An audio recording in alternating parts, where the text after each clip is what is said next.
자, 지난 2주 사이에 참 많은 일이 있었습니다. 우리 사랑하는 안 집사님 하늘나라로 보내고 또 28명의 선교팀이 온두라스를 참 은혜 가운데 잘 다녀왔습니다.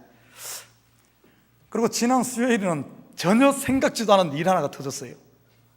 수요 예배를 나오려고 준비하고 있는데 맨하탄에서 전화가 왔어요. 경찰서래. 무슨 일인가 했더니만은 우리 아들놈이, 둘째 놈이 사진을 찍으려고 호텔 옥상에 올라갔다가 주거 침입죄로 잡혀가지고 수갑 차고 있는데 와서 데려가라는 거예요. 수요 예배 앞두고 있는데 갈 수가 있어요. 그래서 우리 집사람 보고 큰 놈 딸려 보내가지고 찾아오라 그랬습니다.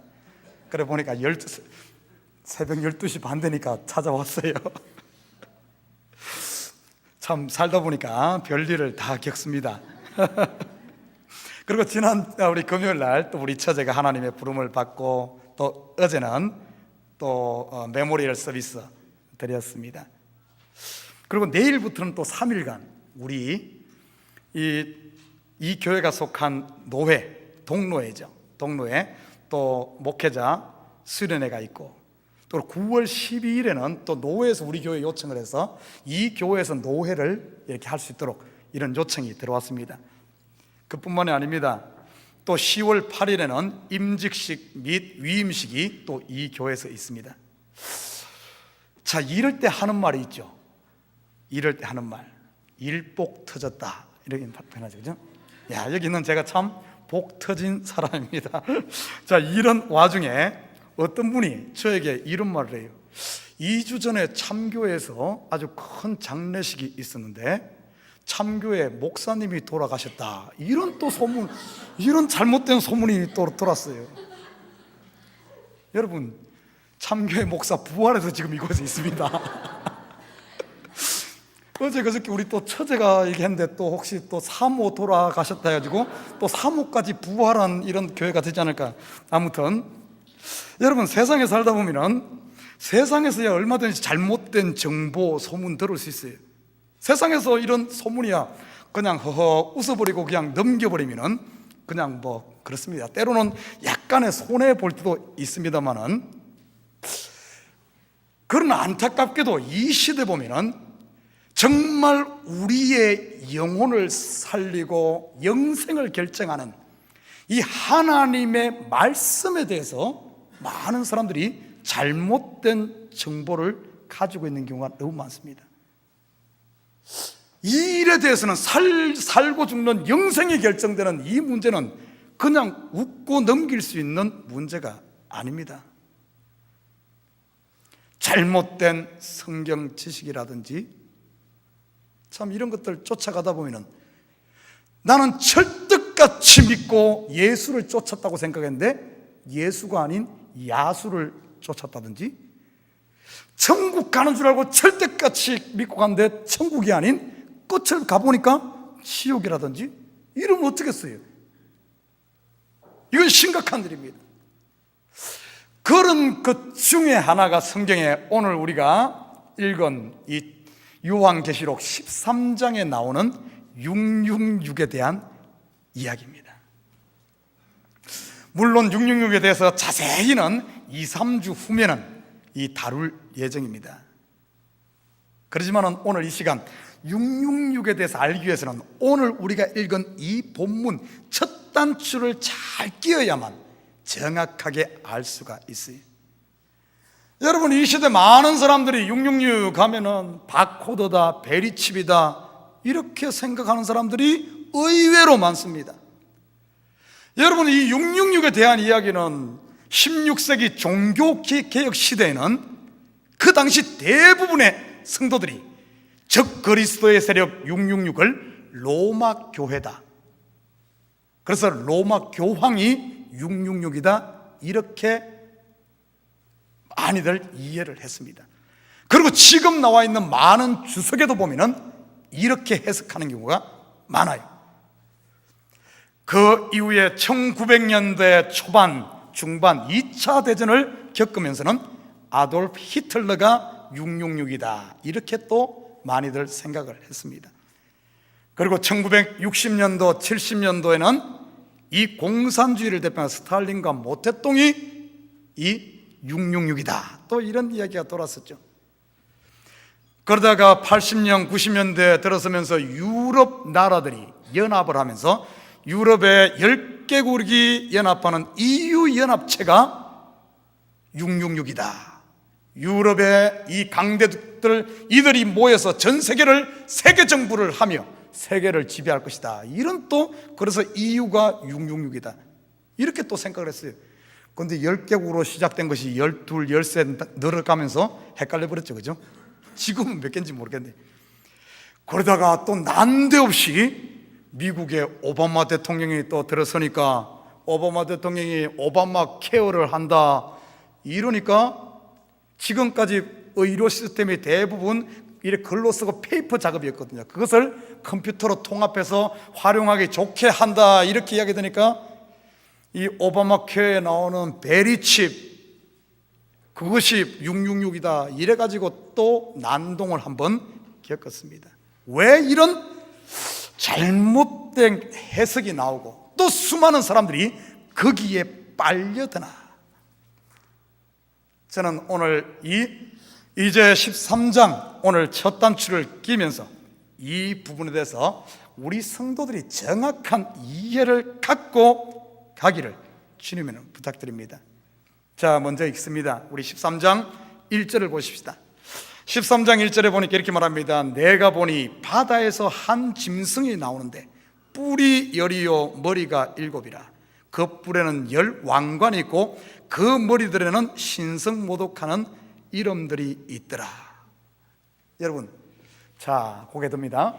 여러분, 지금까지 살면서 뿔이 10 달린 짐승 봤습니까? 혹시 본 사람 있어요? 아까 일부에 왜는 물어보니까 뿔이 10 달린 봤대. 그랬더니 그럼 물어보니까 뭔지는 몰라. 뿔이 10 달린 짐승, 저는 지금까지 살면서 한 번도 보지 못했어요.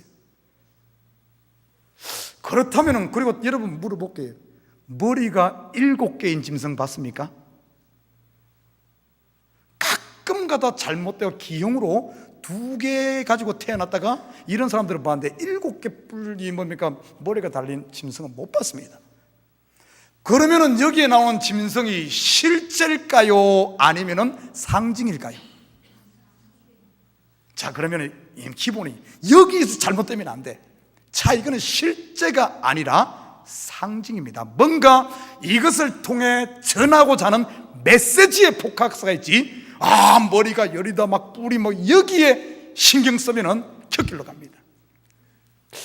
자, 그러면은 이 짐승이 오늘 어디서 나옵니까? 바다에서 나와요. 바다. 여러분, 이 바다가 무엇을 이야기하는가? 아니, 짐승은 상징이면서 바다는 또 우리가 생각하는 이 바다, 아마 뉴욕에 살고 있는 사람들 바다 그러면은 잔섬 비치에 해수욕 하는 거라든지, 아니면은 저 같은 사람은 낚시하는 바다만 생각할 수 있어. 지금 이 실제를 이야기하는 것이 아니라 짐승이 상징이라면 바다도 상징이라는 사실을 먼저 알아야 됩니다. 괜히 바다 가고 겁내지 말아요. 여기 짐승 나오면 어쩔까? 그런 상어는 조심해야 되겠죠, 그죠? 여러분, 그러면은 성경에서 바다가 이야기하는 상징하는 것이 무엇인가? 크게 보면은 성경 전체를 보면은 바다는 2가지를 이야기합니다. 첫째는 뭔가 하면은 세상을 이야기할 때 바다다, 이렇게 해요. 또 하나는 뭔가 하면은 세상이 아닌 우리 사람의 마음인데 어떤가 하면은 요동하는 마음, 예수가 없이 정처 없이 방황하는, 요동하는 이 마음을 뭐라 그런가 하면은 바다다, 이렇게 말하는 겁니다. 그러면 이제 요한계시록에 나오는 이 바다에서 짐승이 나온다는 말은 둘 중에 하나입니다. 세상에서 나오든지 아니면은 우리 마음은 마음인데 요동하는 예수가 없는 마음에서 나오는 둘 중에 하나예요. 둘 중에 하나. 성경에서는 다른 바다는 바다 그러면 다른 건 이야기하잖아요. 이 둘 중에 하나입니다. 자, 그럼 바다에 대한 것은 일단 감을 잡았어요. 2개로 좁혀놨습니다. 자, 그러면 보십시다. 한 바다에서 한 짐승이 나오는데 뿔이 10이요 머리가 7 쭉 이야기 나옵니다. 이 짐승을 소개하는데 이렇게 소개합니다. 뿔이 열이라 그래요. 뿔. 아까 뭐라 그랬어요? 여기 나오는 짐승은 상징이라 그랬죠. 상징, 실제가 아닙니다. 그러면 뿔이 상징하는 성경의 뜻이 무엇인가? 다윗은 노래하기를 여호와는 나의 구원의 뿔이시오, 이렇게 말해요. 여러분, 우리가 이 땅에 살면서 보면은 뿔 달린 짐승들이 있죠. 대표적인 게 뭡니까? 황소, 염소, 돼지. 돼지는 뿔 없죠. 사람도 뿔 있어요. 뿔 달린 사람도 있나? 근데 보면은 뿔 달린 짐승의 특징이 뭐냐면, 뿔 달린 짐승이 싸울 때는 항상 뭘로 싸우는 줄 알아요? 뿔로 싸우죠, 그죠? 입이 튼튼한 짐승은 입으로 싸우고, 발이 튼튼한 짐승은 발로 싸우고, 사람은 이것도 저것도 없으니까 말빨로 싸우죠. 말빨, 그죠? 자, 이 뿔은 뭘 상징하냐면 힘을 상징합니다. 힘, 권세를 상징해. 여호와가 나의 구원의 뿔이시다는 것은 하나님께서 나의 힘이요, 하나님이 나의 용사요, 하나님이 나를 대신해서 싸우시는 분이다 하는 이 힘, 권세를 상징합니다. 그리고 보니까 뿔이 열이라 그랬어요. 성경에 보면 열이라는 숫자는 10, 완전수입니다. 그럼 뿔이 10개 다면 이 짐승의 힘이 막강함을 이야기해 주고 있어요. 두 번째는 뭐라고 하냐면 머리가 몇 개라 그랬어요? 7이라 그랬어요. 여러분, 머리가 상징하는 게 뭡니까? 성경에서 보면은 머리는 지혜와 지식을 상징합니다. 그리고 7이라고 하면 7도 완전수입니다. 이 짐승의 이 꾀가 얼마나 지능적인지 그걸 당해낼 자가 없다는 겁니다. 다 속아 넘어간다는 이런 의미예요. 그런데 보니까 또 뿔에는 뭐가 있는 줄 알아요? 10개의 왕관이 있어. 10개, 완전수 10을 상하여 이 왕관이 있다. 여러분, 왕관이 있다는 말은 어떤 말인가 하면, 왕은 뭐라는 존재입니까? 지배하고 통치한다는 의미입니다. 세상을 지배하고 통치하는. 그리고 이 머리에 뭐가 있는가 하면 신성모독하는 이름들이 있다. 이 말은 철두철미하게 하나님과 대적 관계에 있다는 사실, 하나님을 회방하는 존재란 사실입니다. 자, 정리합니다. 그러면 10뿔 가진 짐승이 어떤 존재인가 하면은 우리가 결코 만만한 존재가 아니라는 사실이, 우습게 봐서는 안 된다는 사실을 이렇게 이야기해 주고 있습니다. 바다에서 올라오는 한 짐승인데 이 만만한 존재가 아니에요. 그러면서 하나님을 대적하는 존재. 자, 첫 번째 짐승의 정체를 한꺼풀 벗겠습니다. 이런 존재. 자, 그런데 오늘 이 존재가 가만히 보면은 앞에 등장한, 요한계시록의 앞에 등장한 누군가를 패러디한다는 사실을 우리가 살펴볼 수 있어요. 자, 우리 성경 한 찾아봅니다. 요한계시록 5장 6절 한번 찾아볼까요? 여러분은 그냥 앞만 보면 됩니다. 저만 찾으면 돼요. 요한계시록 5장 6절 함께 같이 읽습니다. 시작. 내가 또 보니 보좌와 내 생물과 장로들 사이에 한 어린 양이 서 있는데 일찍이 죽임을 당한 것 같더라. 그에게 7뿔과 7눈이 있으니 이 눈들은 온 땅에 보내심을 받은 하나님의 7영이더라. 참 재미있는 표현을 했죠. 어린 양인데 예수의 머리에 뿔이 7개가 달렸대. 자, 여기서도 이 뿔은 아까 설명을 했기 때문에 따로 설명하지 않겠어요. 자, 예수님이 먼저일까요? 짐승이 먼저일까요? 예수님은 하나님으로부터 스스로 계신, 창세 전부터 계신 자요, 짐승은 피조물입니다. 하나님 외의 모든 존재들은 다 피조된 거예요. 그럼 누가 먼저예요? 예수님. 이 말은 뭔가 하면 예수님이 힘의 권세 7뿔을 가지니까 이 존재도 예수님을 그대로 모방하는, 흉내낸 것을 이야기해 주고 있어요. 그리고 보십시오. 그뿐만 아닙니다. 요한계시록 13장 3절에 보면은 그의 머리 하나가 상하여 죽게 된 것 같더니 그 죽게 되었던 상처가 나음에, 머리 하나가 죽었다가 다시 살아나는 거예요. 이것도 예수님께서 죽임당했다가 살아나는 것을 그대로 모방하는, 패러디하는 겁니다. 그뿐만이 아닙니다. 4절에 보면 용이 짐승에게 권세를 주었다. 용이 짐승에게 권세를 줬다. 이것도 패러디합니다. 예수님은 누구로부터 권세를 받습니까? 성경 마태복음 28장 18절에 보면 이렇게 말합니다. 하늘과 땅의 모든 권세를 내게 주셨으니, 누가? 하나님이 예수님께 하늘과 땅의 권세를 줬다 그랬어요. 그리고 요한복음 5장 27절에 보니까 하나님께서 예수님에게 심판하는 권세를 주었다. 보니까 오늘 요 바다에서 나온 짐승도 똑같이 패러디를 하는 거예요. 용이 이 짐승에게 권세를 주는. 자, 그러면 우리가 좀 더 이제 보십시다. 바다에서 올라온 짐승의 존재, 이 정체. 첫째는 뭔가 하면은 막강한 힘을 가진 존재이고, 두 번째는 예수님을 그대로 패러디하고 예수님을 흉내내는 존재. 이제 좀 많이 조금 더 이제 감이 잡히죠? 두 가지를 밝혀냈어요. 그러면 예수님은 어떤 분인가? 예수님은 누구예요? 예수님은 우리의 구세주요, 예수님은 우리의 주입니다. 주. 지금 요것을 얘기하는 이 짐승, 바다에서 올라온 존재도 예수님을 흉내내는데 자기가 구원자라 그러고 자기가 주인 노릇하는 요런 존재임을 우리가 여기서 알 수가 있습니다. 여러분, 이제 좀 머리 정리를 합니다. 조금 시키면서 주인 노릇하며 자기가 구원자라 그러면서 패러디하는, 그러면서 막강한 힘을 가진 바다에서 올라오는 존재, 이것이 지금 짐승의 정체예요. 자, 그러면 여기서 잠깐 접어두고 좀 우리가 용에 대해서 좀 먼저 살펴봐야 됩니다. 용. 우리가 12장 지금까지 공부했잖아요. 12장 용을 쭉 살펴봐서 12장은 용의 이야기고 13장은 바다에서 올라온 짐승, 그리고 땅에서 올라온 짐승, 그리고 13장 마지막 결론이 666 이렇게 나오거든요.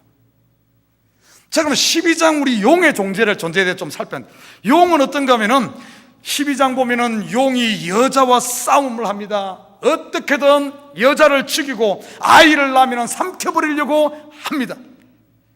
그래서 이 12장 4절에 보면은 아이를 출산하면 삼키버리려고 했지만은 아이가 출산하자마자 어떤 일이 납니까?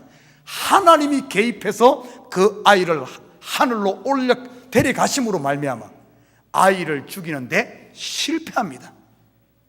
그리고 9절에 보니까 어떤가 하면은 하늘의 전쟁인데 용이 미가엘에게서 져서 하늘에서 쫓겨나버려요. 또 져. 그리고 2장 15절과 16절에 보니까 이제는 아이를 못 죽이니까 아이를 낳은 여자, 바로 교회라 그랬죠. 교회를 없애버리려고 그 입에서 물을 토해서 떠내려가게 하려고 하는데 땅이 입을 벌려 물을 삼킴으로 말미암아 또 실패합니다. 아무튼 12장은 용의 이야기인데 실패. 이것을 알아듣기 쉽게 이야기하면 뜻을 이루려고 했지만은 뜻을 이루지 못하고 미완성으로 끝나버립니다. 뜻을 이루려고 했지만은 거기에 미치지 못하는 요 존재. 성경에서는 이런 부분들, 뭔가 시작은 했지만은 끝을 맺지 못하는 존재, 일은 하지 못하지만은 안식하지 못하는 존재. 우리말에 그런 말이 있죠. 용이 용을 써도 안 되는 거예요. 용용 죽겠지, 그런 말이 여기서 나온 건가? 용용 죽겠지. 여러분, 용이 용을 써도 이루지 못해. 자, 이게 용입니다. 그러니까 자기가 못 이루니까 그 권세를 누구의 짐승에게, 바다 짐승에게 주고 또 바다 짐승이 똑같은 짓을 하려고 합니다. 자, 그럼 여기서 한 가지 정리하고 넘어가십시다. 여러분, 성경에 보면은 마지막까지 가지만은 안식하지 못하고 마무리 짓지 못하고 거기에 머무른 숫자가 있는데 그 숫자가 뭔 줄 압니까? 6입니다. 6. 하나님께서 천지를 6일 동안 창조하고 7일이 없었으면 어떻게 되겠어요? 7일 날 안식을 합니다. 용을 쓰고 하지만은 뜻을 이루지 못하고 마지막까지 가지만은 거기에 이루지 못하고 하나가 부족한 숫자, 그것이 6이에요. 그래서 6이라는 숫자는 못 미친 미완성된 이런 숫자를 6이라고 합니다. 그러면 용을 숫자로 표현하면 뭐겠어요? 용을 쓰지만은 이루지 못해. 그 숫자가 6인 거예요. 자, 이 이야기는 여기로 끝나지 않아요. 성경에서 보면은 이 이야기가 성경 전체에 흐릅니다. 우리 요즘에 새벽기도 때 창세기 공부하고 있어요. 창세기 공부하는데 창세기 4장 16절부터 보니까 가인의 후에 족보가 나옵니다. 창세기 4장 17절 보니까 이 가인이 성을 쌓고 그 아들의 이름으로 에녹이라고 정하고, 11장 4절에 보니까 가인의 후예들이 성읍을 쌓고, 또 보면은 하늘에 닿기 위해서 성을 쌓아서 하늘에 닿기 위해서 바벨탑을 썼습니다. 어째요? 그 하늘에 닿기를 원해서 쌓은 그 탑이 하늘에 닿았습니까? 아니면은 높이는 쌓은데 공사 중단했습니까? 공사 중단됐어. 이르지 못해. 제가 이르지 못한 숫자를 뭐라 그랬어요? 6이다. 아, 여기도 또 6이 등장하네. 또 그리고 가인의 후예들을 보면은 창세기 4장 20절부터 보면 20절, 22절 보면은 이 가인의 후예들은 굉장했던가 하면은 문명도 발전시키고 악기도 만들고 기계도 만듭니다. 뭔가 태어나서 뭔가 엄청나게 이루는 것 같은데 그 끝이 없어요. 마무리를 못 지어. 그건 참 재미있는 사실은 창세기 4장 가인의 족보는 누가 누구를 낳고 그리고 나서 이런 업적을 이뤘더라고 끝납니다. 그러나 창세기 5장에 오면서 예수 그리스도의 족보가 되는 셋의 후예들의 족보 이야기를 쭉 살펴보면 어떻게 진행되는 줄 압니까? 누가 누구를 낳고 몇 세에 낳고 몇 살 동안 살다가 반드시 몇 세에 죽었더라, 이렇게 나와. 여러분, 이것이 그냥 할 일이 없어 누가 누구 놓고 누가 죽고 이런 이야기 했을까요? 성경은 그런 이야기 하는 게 아니에요. 이 족보 속에도 비밀이 숨어 있습니다. 누군가를 낳았다, 세상에 태어났다는 것은 영적으로 보면은 우리 예수 믿는 사람이 예수 믿고 거듭나는 걸 말해. 출발을 했으면 반드시 어떻게 해야 돼? 끝이 있어야지. 끝이. 죽었더라는 것이 그냥 죽었다, 그게 아니에요. 몇 살까지 살다가 죽었다는 것은 그 삶을 마무리했다는 거예요. 안식에 들어갔다는 겁니다. 안식. 예수 그리스도의 죽음으로 안식했다는 거예요. 그러나 가인의 후예들은 태어나서 엄청나게 먹고 잘 살았는데 마지막 안식에 들어가지 못하는, 죽었다는 이야기가 없어. 그 말은 지금도 떠돌고 있고 유리하고 있고, 이스라엘 백성들이 애굽에서 나왔으면은 가나안에 들어가서 안식해야 되는데 안식하지 못하고 40년 동안 빙글빙글 돌고만 있는 거예요. 미완성. 이 숫자로 표현하면 뭐라 그랬어요? 6이다. 여러분, 참 재밌는 사실은 이 창세기 셋의 족보를 마무리하는 5장 31절 우리 한번 찾아봅시다. 창세기 5장 31절. 여기 보면 참 여러분들이 좋아하는 이게 하나가 나와요. 글이 나와. 창세기 5장 30절부터 보십시다. 30절 같이, 30절 나오나? 31절만 봅시다. 예. 30절 시작. 그는 777세를 살고 죽었더라. 자, 30절은 제가 읽어드릴게요. 라멕은 노아를 낳은 후 595년을 지내며 자녀들을 낳았으며 그는 777세를 살고 죽었더라. 그 앞에 29절은 이렇게 말합니다. 이름을 노아라 하여 이르되 여호와께서 땅을 저주하심으로 수고롭게 일하는 우리를 이 아들이 안위하리라 하였더라. 셋의 족보 마감하는데 이 라멕이 나온대. 라멕이 아들을 낳았는데 그 아들의 이름이 노아여. 안식하게 하리라. 낳아서 안식하게 하리라. 마무리하는 걸 이야기하고, 그리고 끝나는 이 시점, 마지막 라멕이 몇 살 살았는가 하면은 777. 어디서 많이 본 숫자죠, 그죠? 막 돌아가다가 777 띵. 안 가봤나? 저는 가봤어요. 예전에 한국에 손님 와가지고 한번 따라가 봤는데 눈만 아프지 777이 안 돼. 775, 784 이랬더니 안 맞아요. 이거 보니까 777이 딱 나오네. 여러분이 이 족보 이야기하다 왜 이렇게 777 마지막에 우연이라고 생각합니까? 천만의 말씀, 천만의 말씀. 777세 마무리되는 거예요. 하나님의 백성, 이 세세 후예들, 예수 믿는 사람들은 거듭나고 마무리되는 것, 하나님이 마무리하는. 그러나 이 가인의 후예들은 어떤 줄 알아요? 가인의 후예들은 마무리가 되질 않아. 죽음이 없어. 또 그리고 참 재밌죠. 우리 새벽기도 하시면서 참 제가 나눴는데 묘하게 여기에 보면은 초창기 그 사람들의 나이를 한데 대부분이 보면은 900 몇 세까지 살았어요. 제일 오래 산 사람이 누구죠? 머두셀라인가? 965세입니까? 996세인가? 900? 제가 숫자 개념이 약합니다. 저는 수학이 중학교 2학년 집합 부분 지나면 그 뒤로부터는 그냥 하얘져. 죄송합니다. 이거 숫자를 못해요. 참 요즘에 참 핸드폰 정말 잘 만들었어. 이거 없었으면 어떻게? 나 전화번호 하나도 못. 우리 집사람 전화번호도 못 외웁니다. 그리고 전화번호 핸드폰 놔두고 가면은 저는 그냥 그냥 완전히 고아가 됩니다. 여러분 성경에 보면 전부 900 몇 세까지 살았는데 1000세 넘은 사람이 없어요. 왜 그럴까요?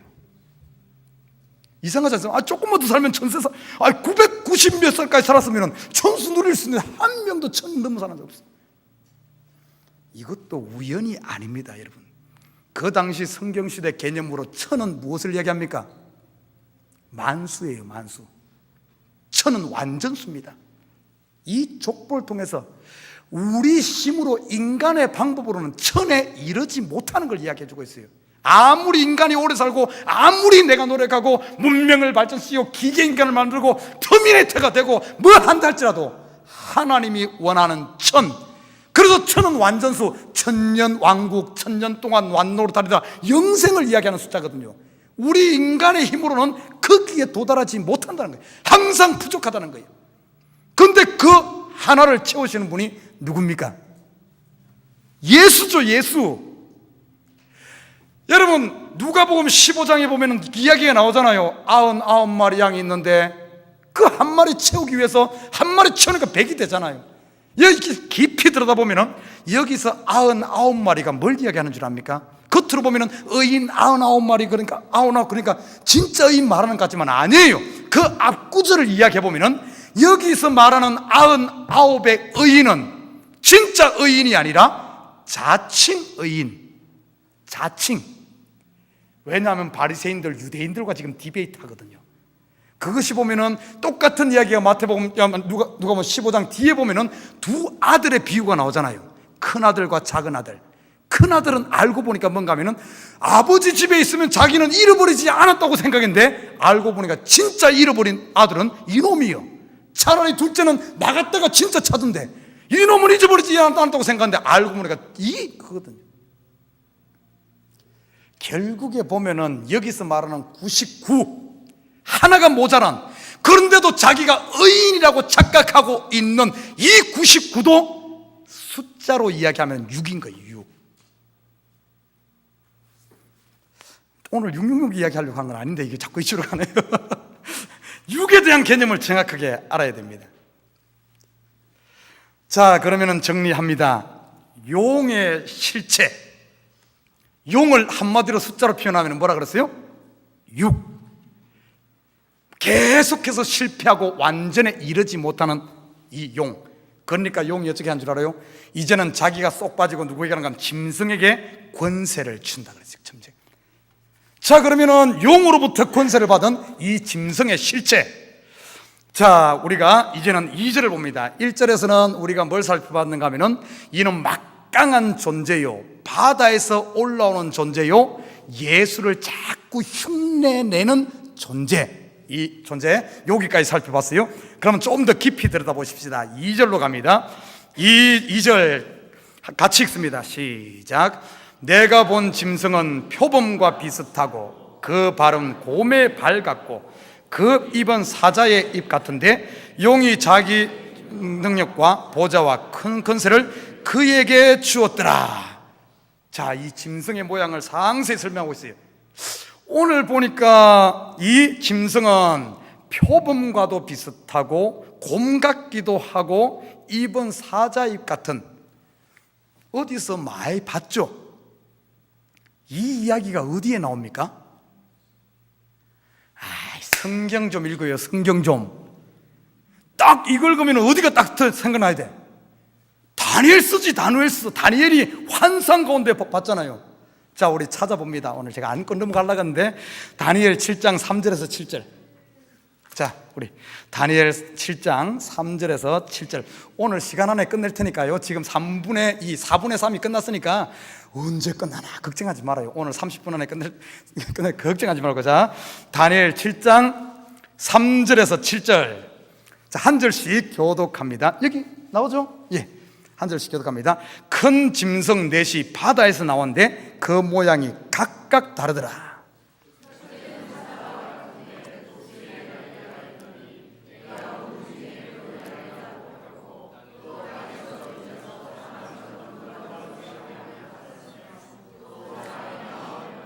또 보니 다른 짐승 곧 둘째는 곰과 같은데 그것이 몸 한쪽을 들었고 그 입에 이사에는 새 갈빗대를 물렸는데 그것에서 말하는 자들이 있어 이르기를 일어나서 많은 고기를 먹으라 하였더라.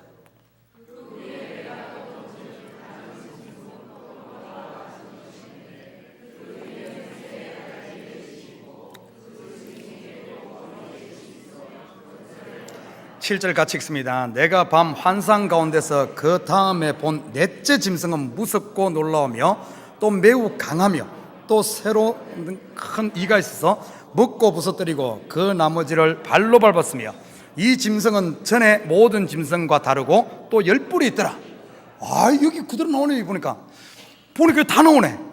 자, 그런데 좀 깊이 들여다보면 이 다니엘서는 이 짐승이 각각 짐승입니다. 각각 네 마리의 짐승이에요. 근데 요한계시록은 한 짐승인데 이 네 마리의 짐승을 종합 세트로 묶어놓은 하나입니다. 하나. 복합체예요. 같은 것 같은데 조금 달라. 자, 그럼 다니엘이 본 환상, 이 네 짐승 무엇을 이야기하는가? 우리 다니엘서 7장 17절 성경은 아주 친절하게 이 네 짐승이 무엇을 이야기하는가 해석을 해주고 있어요. 같이 읽습니다. 시작. 그 네 큰 짐승은 세상에 일어날 네 왕이라. 자, 거기 듭니다. 자, 세상에 일어날 네 왕국, 바로 바벨론, 페르시아, 헬라, 로마를 이야기하는 거예요. 로마. 세상 왕국을 이야기합니다. 여기서 굉장한 이제 첫 단추가 중요해. 이 다니엘서에 나타난 이 네 짐승은 분명 바벨론, 페르시아, 헬라, 로마 왕국, 왕을 이야기합니다. 이것을 그냥 요한계시록에 그냥 갖다가 그냥 문자적으로 갖다 붙이기 때문에 앞으로 일어날 666은 세상 나라일 것이다, 세상 왕일 것이다, 이렇게 해석하기 때문에 좀 이상한 힘 있는 사람들이 일어나면은 히틀러가 666이다, 모태똥이 666이다, 오바마가 666이다, 누가 이렇게 하는 거예요. 여기서 여러분 잘 봐야 됩니다. 요한계시록은 지금 다니엘서에 봤던 이 환상, 이것이 함께 다 뭉뚱그려져 있어. 이 말은 뭔가 하면은 그들이 가졌던 이 속성들, 겉으로는 나라지만은 그 뒤에서 역사하는 것이 무엇인가, 그 속성, 다니엘의 이것을, 이 이미지를 가지고 와서 지금 이 교회를, 이 성도들을 끊임없이 대적하고 미혹하고 하는 세력을 설명하려고 하는 것이지, 그냥 그 문자적으로 가지고 와서 이 시대도 그냥 그렇게 나라로 봐서는 굉장히 위험하다는 사실입니다. 그렇게 되면 어떻게 되는 줄 알아요? 교회의 대적이 누구예요? 세상 나라가 되는 거예요. 세상 국가가 되는 거예요. 세상의 모든 것들이 다 교회의 대적으로 되어버립니다. 여러분, 지금 이 세상, 하나님께서 우리에게 이 세상, 우리에게 삶의 영역, 터전, 여러분은 미국에 살고 한국에 살고 다 이렇게 사는 것은 우리에게 복으로 주신 것이지 이 나라들 다 깨뜨리고 싸우라고 이게 다 하라고 그렇게 준 것도 아니라는 사실입니다. 이것을 그냥 잘못 보다 보니까 무조건 세상은 다 이런 식으로 해서는 안 돼요. 자, 그러면은 정말 이것이 그냥 나라인지 아니면은 다른 것인지 한번 좀 더 우리가 깊이 들여다보십시다. 여러분, 바벨론, 페르시아 이 나라들이 언제 이스라엘과 대적 관계에 있었습니까?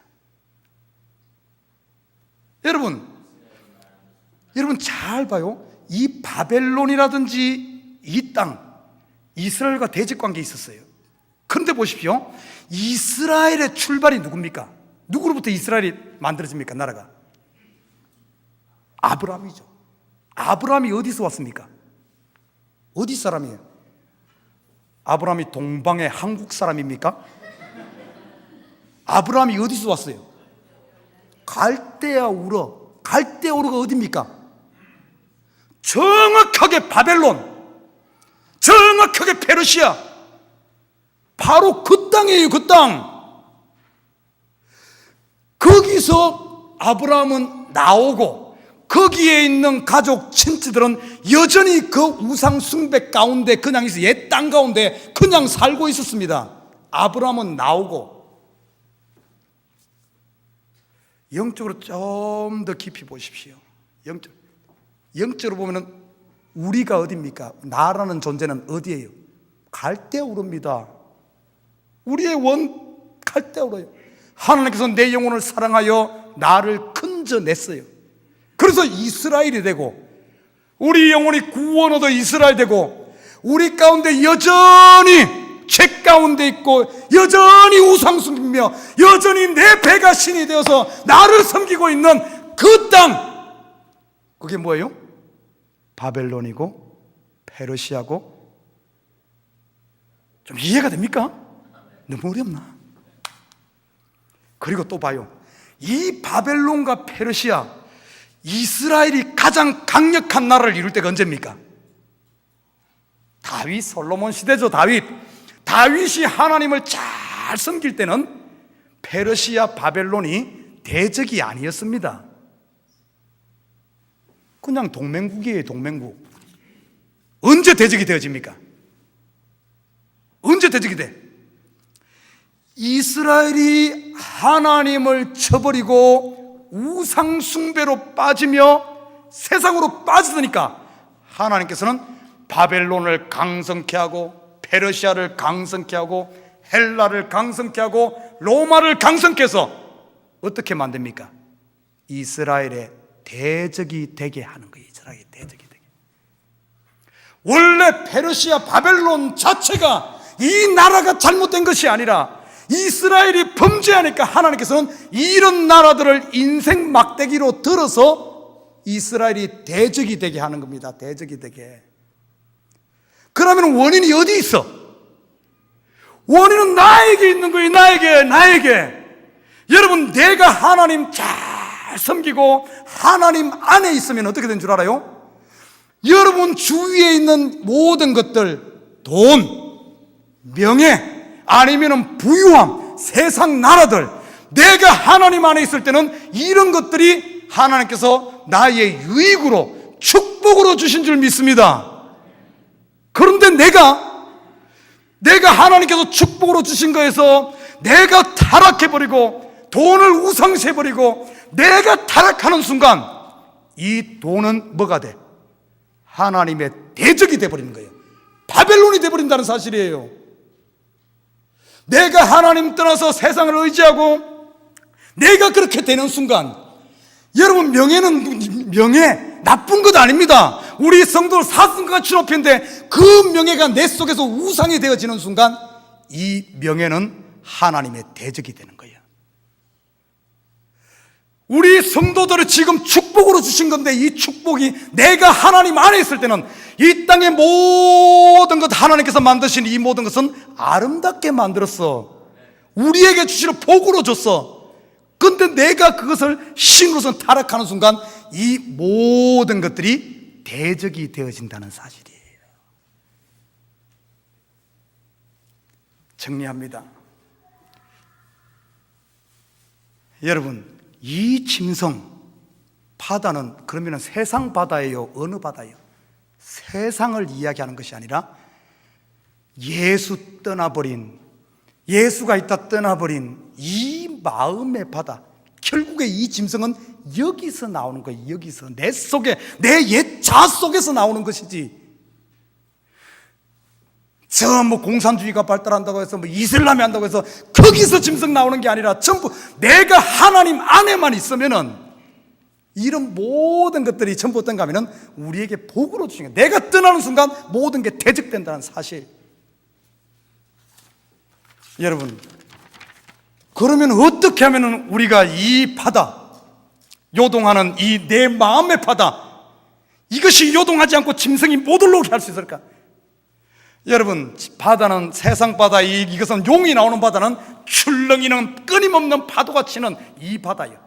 그러나 요한계시록에 보면은 우리 성도의 바다는 고요한 유리바다, 유리바다. 우리 마음을 잠잠케 하고 예수 안에서 유리바다를 만들고 있으면은 짐승이 못 나와. 짐승하고 맨날 머리 뒤바꿔 싸우고 살 거예요? 짐승이 안 나와야지. 자, 그럼 봅시다. 성경에 바다 이야기가 몇 군데 나와요. 이거 우연이 아닙니다. 성경에 바다 이야기가 제일 먼저 나온 데가 어디예요? 노아의 홍수 있죠. 노아의 홍수. 출렁이면서 모든 다 삼켜버리는. 그런데 창세기 6장 8절에 보면 이렇게 말합니다. 그러나 노아는 여호와께 은혜를 입었더라. 할렐루야. 여러분이 은혜 안에 있게 되면은 여러분의 마음에 출렁이던 바다는 잠잠해지고 유리바다가 되어지고 짐승은 얼씬도 못하는 줄 믿습니다. 은혜 안에. 또 보니까 바다가 어디 나와? 홍해바다가 나오죠. 홍해바다. 모세가 어떻게 했습니까? 지팡이를 내어 밀었어. 지팡이를 내어 민다는 것은 뭔가 하면은 우리를 끌고 가는 것이, 내 욕심, 내 욕망, 내 탐욕에 끌려가면은 맨날 짐승만 기어나와. 그 출렁이던 바다에 짐승만 나와. 근데 모세는 어떻게 했어요? 지팡이를 내민다가 말씀이에요. 말씀이 나를 끌고 가면은 바다가 어떻게 됩니까? 갈라지고 땅이 돼버리는 거예요. 잠잠해져 버려. 사랑하는 말씀에 끌려 사시기를 주님을 부탁드립니다. 또 바다가 어디 나와? 요나 바다가 나오죠. 요번에 주일학교 저 여름 성경하고 주제가 요나예요. 뒤에 가면은 큰 물고기 있습니다. 텐트 쳐놓고 물고기 있어. 그거 한 들어가 봐요. 막 주일학생 들어가고, 그리고 어제 철수를 안 했어요. 오늘까지 놀려고. 그리고 막 미로도 만들어 놨어요. 요나 바다 출렁이잖아요. 그때 어떻게 합니까? 요나 물에 그냥 던져버렸어. 이것을 에스더의 단어를 빌리자면 죽으면 죽으리라. 그냥 들어가 버렸어. 그리고 그 물고기 뱃속에서 회개하니까 어떻게 됩니까? 그 요동치던 바다가 잠잠해지고 물고기가 토해내면 유리바다가 돼버려요. 유리바다가. 여러분, 지금 갈등하고 있어요. 예수 안에 뛰어드시기를 주님의 이름 부탁드립니다. 그리고 마지막 보면은 복음서에도 바다가 나오죠. 제자들 예수님 배 타고 가는데 예수님 해필면 그때 자. 우리 보면 주일날 예배 시간에 잘 조는 사람은 예수 닮은 사람이에요. 예수 살면은, 아니 그 바다 예수님 주무시죠. 그러니까 제자들이 막 날쓰다가 어떻게 합니까? 안 되겠으니까 예수님 깨우잖아요. 깨우니까 예수님께서 파도를 꾸짖으니까 되는 거예요. 혹시 지금 여러분 마음속에 예수님 주무시고 계신 사람 있어요? 깨워요. 깨워. 예수님이 일어나야 사는 거예요. 일어나는 것. 그래서 예수가 내 속에서 깨있게 되면은 짐승이 나오는 이 세상 바다가 잠잠한 하나님을 찬양하는 유리바다가 되는 줄 믿습니다. 사랑하는 우리 식구 여러분, 결론을 말씀드릴게요. 오늘 이 바다에서 올라온 짐승이 어떻게든 성도들을 이기려고 하지만은 그 결과가 어떻게 되는 줄 압니까? 자, 우리 성경 한번 찾아봅니다. 요한계시록 19장 20절. 요한계시록 19장 20절 함께 읽습니다. 시작. 짐승이 잡히고 그 앞에서 표적을 행하던 거짓 선지자도 함께 잡혔으니 이는 짐승의 표를 받고 그의 우상에게 경배하던 자들을 표적으로 미혹하던 자라. 이 둘이 산채로 유황불 붙는 불못에 던져지고, 이 짐승 또한 성도들을 어떻게든 알고 용을 쓰는데, 용은 용용 죽겠지, 용을 쓰는데 이 짐승은 뭐라고 표현해나? 애를 쓰지만은 결국에 이기지 못하고 어떻게 돼요? 승리하지 못하고 미완성으로 끝나. 그리고 불못에 그냥 잡혀 들어간 거예요. 계획 뜻을 못 이루고 미완성. 제가 뭐라 그랬어요? 미완성의 숫자가 뭐라 그랬어요? 6. 용도 6이고 바다에서 올라온 짐승도 6이요. 다음 기회에 또 하나의 6이 뭔지를 우리가 공부하도록 하겠습니다. 아무튼 저와 여러분 한 주간 동안 여러분 마음이 출렁이거든, 은혜 안으로 돌아오고 말씀의 지팡이를 내밀고 요나처럼 십자가 앞에 뛰어들고, 그리고 예수를 깨워 예수님이 일하게끔 하는 유리바다의 삶을 사시기를 주님 부탁드립니다.